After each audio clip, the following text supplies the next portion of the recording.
Well, this Amiga 1200 has been tuned up with an Apollo Ice Drake V4, better known as a Vampire. It's like an Amiga 4000 with a graphics card, plus sound card, plus Ethernet card, plus file card, plus USB card, plus flicker fixer, only much faster.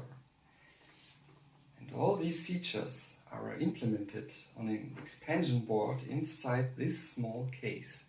How beautiful is that?